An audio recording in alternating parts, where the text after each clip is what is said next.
मित्रांनो पहा, आज आलो आम्ही रानमेवा खाण्यासाठी शेतामध्ये आलोय. पहा तिथं हरभरा आहे, ढाळा आहे आणि इथं आता शेतामध्ये आम्ही भट्टी पेटवतोय. टाळ या भागामध्ये याला टाळ म्हणतात. कुरडा पहा, शेतावर टाळ भाजून खाणे वेगळीच मजा असते. रानमेवा आहे, दिवस हिवाळ्याचे आहेत. हरभरा खूप छान आलेला आहे शेतामध्ये. जवळच बैल आहेत, चांगले बैल आहेत. बैलजोडी मोठे मोठे भांड आणि पांढरं बैल आहे.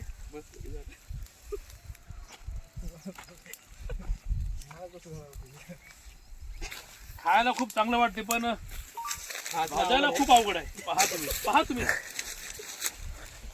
मित्रांनो, आयुष्यामध्ये कधी पण लाईट, पाणी, अग्नी याच्याशी कधी माहिती करायची नाही. कारण का हे नो चॉले नो अपील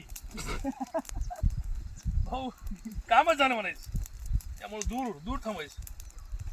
धनवेवाडी येथे मनोहरच्या शेतामध्ये आरावर गावठी मनोहर धनवे यांची शेती आहे. चांगली शेती आहे.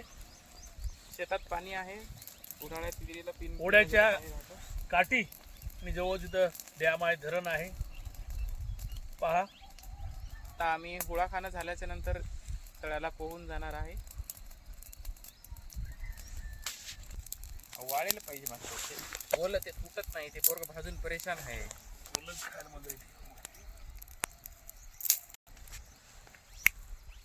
हुळा भाजतोय मी. प्रत्यक्ष भाजण्याचा अनुभव कसा वेगळा असतोय.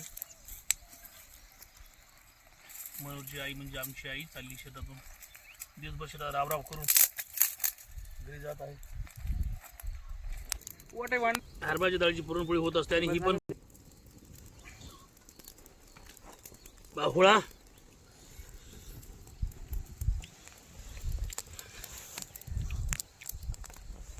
भाजणं चालू आहे आणि गरम गरमच खायला छान लागते. तुम्ही पण शेतात जा, टाळ भाजणे.